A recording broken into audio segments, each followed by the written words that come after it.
السلام عليكم ورحمة الله وبركاته. معاكم محمود علي في دقيقة كورة.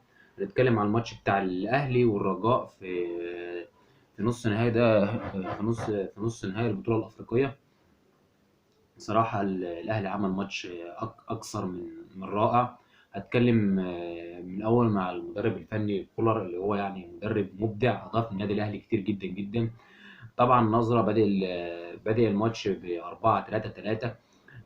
بدأ باتنين في الدفاع، متولي ومحمد عبد المنعم، محمد هاني وعلي معلول، اللي لعب ماتش يحسب له صراحة، سواء على الجانب الهجومي أو على الجانب الدفاعي.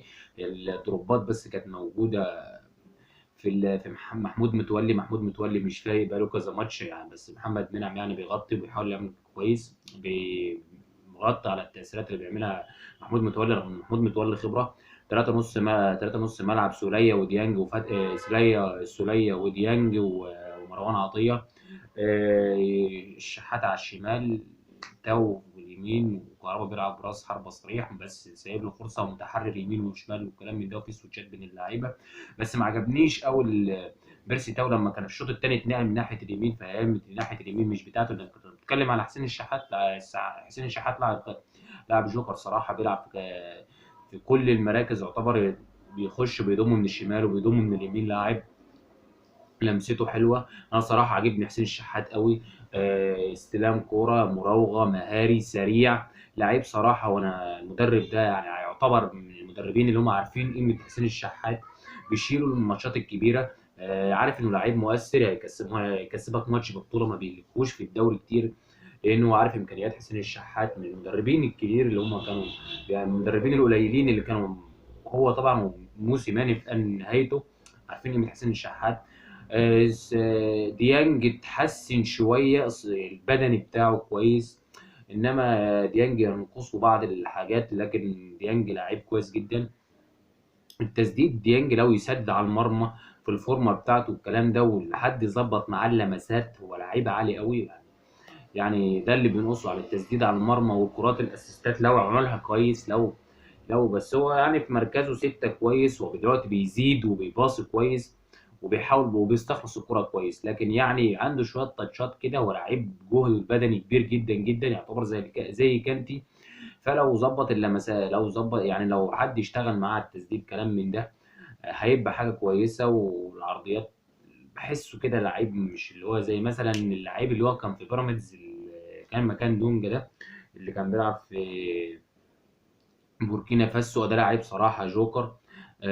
لكن برضه ما نتكلم، لكن ما ننساش ديانج برضه لعيبة من اللعيبة القليلين في مصر اللي بيبذلوا مجهود خرافي في استخلاص الكرة، بيبدأ يلعب معاك 90 دقيقة كويس. كهربا برضه لعب ماتش كويس جدا. حسين الشحات صراحة من وجهة نظري هو نجم الماتش. حسين الشحات، سواء من الكرات اللي كان بيلعبها، جري الجنب بتاع علي معلول.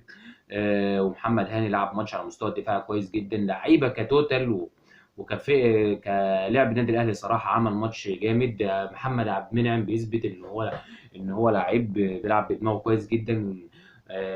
كوره يعني، زي ما تقول يعني، ده مهاجم حاططها بجنب راسه بتوجيه، حاجه يعني روعه الروعه. حمدي فتحي اللي احنا وصلنا لنا إن السوليه يعني ما تعرفش في حاجه، يعني السوليه بيعرف يلعب، بيعرف يشوط كويس على المرمى، يعني كذا مره تتيح له الشوط ما بيشوط يا عم، لا.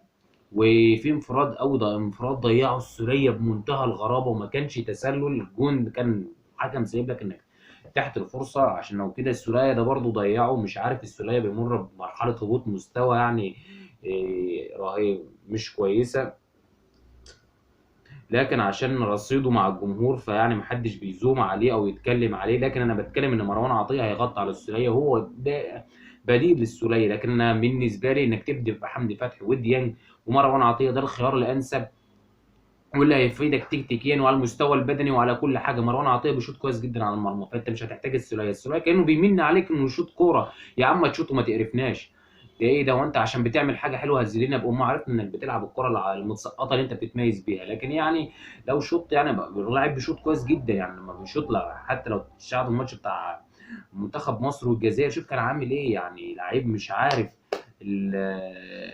ماله. صراحة عاجبني أوي مروان عطية كل ماتش، يعني اللعيب في فورمته عالية، لمساته حلوة، لعيب كبير. وكهربا برضو اي نعم بيقعد يتنطط ويتزحلق عامل زي البرنجانه كده، بيقعد يتنطط ويناكش هنا ويناكش هنا، لكن لعيب تاثيره على المرمى كويس جدا.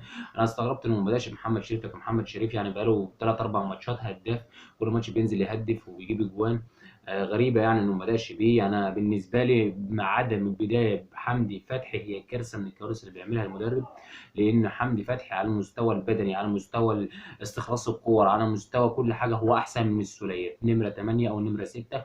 انا شايفه بالنسبه لي انه كويس، لكن بقى وكمان ما ننساش حاجه مهمه جدا، ان محمد الشناوي يا جماعه حارس كبير، سواء بيغلط سواء ما بيغلطش، هو حارس كبير. شال كورتين النهارده من الرجاء، صراحه الجونين مؤكدين كانوا هيغيروا مسار المرمى، وده يقول لك ان الفريق الكبير محتاج حارس كبير.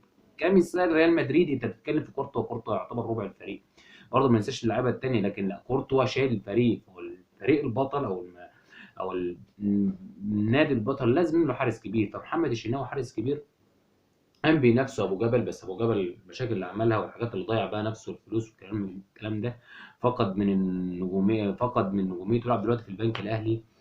فانت بتتكلم ان الشناوي صراحه عمل ماتش برضه جامد جدا، ما ننساهوش عشان كانت رايحه عن بالي. وبرضه الرجاء يا جماعه، الرجاء الفريق ما يستهانش بيه، الرجاء فريق يعتبر اغلبيته من الشباب. الرجاء كان عامل شوط اول ند بالند، الكوره بكوره، حاجه يعني جامده. يعني انت الماتش اللي هو عندك اللي هيبقى في المغرب، مش النادي الاهلي لازم ينزل نازل يكسب. عجبني قوي المدرب بتاع مارسيل كولر، إنه لما جاب التاني برضه كان بيهاجم، وكان فيه كوره محمد شريف كان يعتبر رايح انفراد، بس مش عارف ده محمد شريف كان واكل كحك ولا ما تعرفش واكل ايه. صراحه يعني حاجه يعني بطء شديد للكره. احنا قلنا الكره معاه وخلاص، خدها الحارس طلع بمنتهى البطء وخدها. فالسرعه برضه صراحه حاجه بتعيب الدوري المصري عامه كتوتال، اللي هي اللعيب انه يبقى سريع. فان اللعيب سريع في الدوري المصري عامه سواء اهلي او الزمالك فهو ما فيش. هو اذا كان افارقه هتيجي مثلا كديانج على المستوى البدني او السرعه، هو يعتبر اسرع لاعب. برضه حسين الشحات، انا عاجبني حسين الشحات صراحه على المستوى الشخصي، هو نجم الماتش ده ونجم الماتشات الكبيره اللي بيلعبها النادي الاهلي. فانت لو عندك لعيب تعتمد عليه، زي مثلا في ريال مدريد انت بتعتمد على فينيسيوس، بتعتمد على رودريجو، بتعتمد على بنزيما، بتعتمد على كره هو لعيب. انا مثلا لعيب النادي الاهلي، لا انا ارشح حسين الشحات في الماتشات الكبيره، ونضم عليه كهربا. يعني شريف بحالات وحالات، ساعات تلاقيه فايق ساعات تلاقيه مش فايق.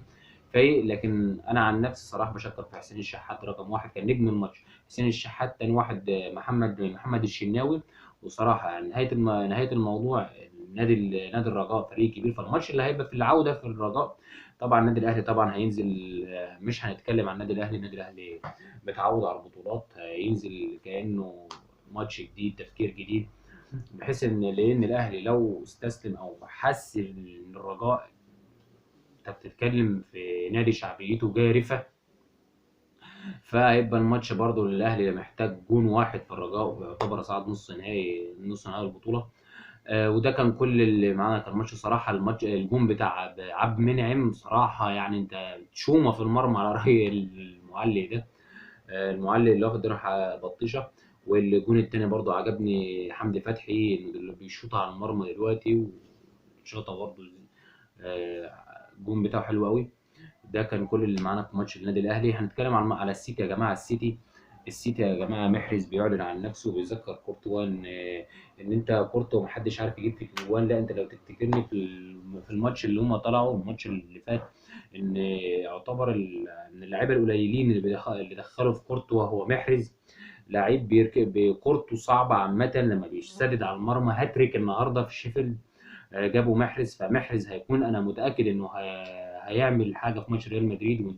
انت ماتش ريال مدريد والسيتي على النقيض، السيتي برضو كسبان 2-0، حاله من الفوقان سواء من فينيسيوس او رودريجو او بنزيما، ثلاثي الرعب. او بنتكلم عن مودريتش 38 سنه، لكن لعيب بينشر برضه سحره على راي عصام الشوالي. فانت لكن انا شايف ان في مش في حصان واحد، في حصانين بزياده بالزياده اللي هو الكورتوا الجون. انت بتتكلم ريال مدريد عنده اتنين برازيليين شباب، انت بتتكلم في مستقبل. او تتكلم على التدعيمات، يعني انت حاجه بروفيشنال، انت بتتعامل بروفيشنال جدا. فينيسيوس ورودريجو يا جماعه جايين جامد قوي يعني هم شغالين دلوقتي. سلاحين جامدين جدا، لكن برضه السيتي انت عنده ذخيره يعني حيه، فهيبقى ماتش النهائي، فماتش يعتبر النهائي نهائي مقدم اللي هو نص النهائي بين السيتي وبتاع السيتي برضه. محرز فايق، 3 اجوان اجمل من بعض، سواء الجون التاني سواء الجون التالت. فهيبقى ده موقعة 3 يونيو، هتبقى جامدة جدا جدا. فاحنا ان شاء الله هنشوف ماتش حلو، هنشوف ماتش جامد جدا، بس انا ممكن ما اطلعش. فببقى أبقى متأخر في التقديم عنه، لكن صراحة احنا هنشوف ماتش كويس جدا سواء من الطرفين، سواء من السيتي، أو السيتي النهارده كسب 3 والريال مدريد كسب 2، والاتنين في حالة جامدة جدا وفايقين. وده كان كل اللي معانا في ماتش النهارده. سلام. كان معاكم محمود علي، دقيقة كورة. ما تنسوش تعمل لنا تعليق. سلام.